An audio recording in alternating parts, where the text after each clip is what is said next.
tem acompanhado essa caminhada ao longo dos últimos 10 anos, aquela que foi talvez a maior lição desses 10 anos de caminhada no Em Cristo. Eu digo, para mim foi a maior lição, mas eu creio que para vários de nós também. Para muitos de nós, antes de nós começarmos essa caminhada, os católicos eram idólatras, eram adoradores de Maria, entre aspas, não é? Era como nós falávamos.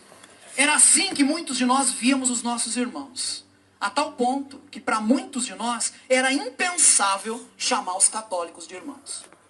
A caminhada mostrou o tamanho gigantesco do nosso equívoco, do nosso engano. Estou falando em nome dos evangélicos, e especialmente da minha experiência. Agora, gente, nós aprendemos que a gente estava errado da maneira mais doce possível. Entendem isso? Há várias maneiras de se aprender. Há maneiras duras de se aprender. Não é? Há maneiras difíceis de se aprender. Nós fomos presenteados no Em Cristo, porque nós aprendemos da forma mais doce possível. Vendo as lágrimas do nosso irmão em oração, ali do lado. Um evangélico com um católico do lado, vendo que aquele católico chorava com mais facilidade diante de Deus do que ele mesmo. Aprendendo, não de forma intelectual apenas, uma preleção, mas pela vivência direta. Por exemplo, que o lugar de Maria na vida dos nossos irmãos católicos nunca ameaçou o lugar prioritário ocupado pela Santíssima Trindade.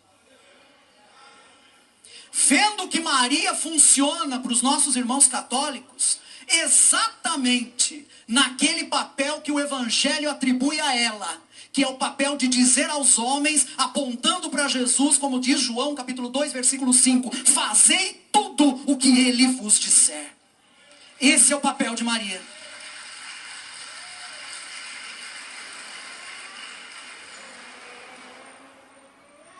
Perdi a conta de quantas vezes falei isso aqui. E vou repetir outra vez. E pelo jeito vou falar disso até o fim da minha vida, enquanto estiver com vocês aqui. Quem me conhece bem sabe qual é o momento que me vem à memória quando eu falo sobre isso. Aquele momento inesquecível em que o Padre Marcial, quem não conhece vai conhecê-lo amanhã aqui, nos conduzia, um grupo de católicos e de evangélicos, por dentro da Basílica de Nossa Senhora Aparecida, e interpretava para nós o riquíssimo discurso simbólico que é aquela basílica. Porque aquela basílica não é um prédio, é um discurso. Entendem isso? Um discurso. Um discurso mistagógico, um discurso simbólico. Os elementos todos são um eloquente discurso que quem não entende não sabe. Mas uma vez que nos é explicado, nós conseguimos compreender aquele discurso. Eis as palavras do Padre Marcial. Primeiro ele começou se referindo a Maria do jeito que Lutero se referia a Maria. Isso para um evangélico já tem uma importância, né? Saber que o padre está falando de Maria usando uma frase luterana. Lutero chamava Maria de a primeira discípula de Jesus Cristo. O Padre Marcial nos disse naquele dia, onde Maria está na igreja?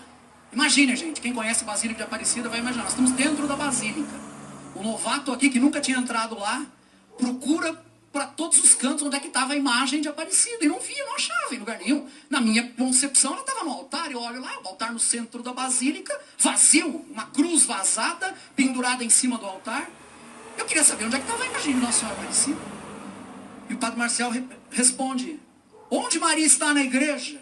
Como primeira discípula, Maria está na porta da igreja, a mais bem-aventurada entre as mulheres da Bíblia, olhando para o altar no centro onde está Cristo. É esse o lugar de Maria na igreja. Essas não são palavras de um evangélico, são palavras de um padre católico, expressando a doutrina católica sobre Maria. Nós não sabíamos disso, por isso não entendíamos os católicos, por isso não compreendíamos a devoção mariana, porque não conseguíamos olhar pela perspectiva correta. Para muitos de nós antes, os católicos eram aqueles que nunca liam a Bíblia. Era assim que os evangélicos pensavam. Que surpresa nossa ao vermos que em qualquer missa se leem mais porções da Escritura do que em muitos dos nossos cultos evangélicos. E me permitam dizer que se lê cada vez menos a Bíblia nos cultos evangélicos.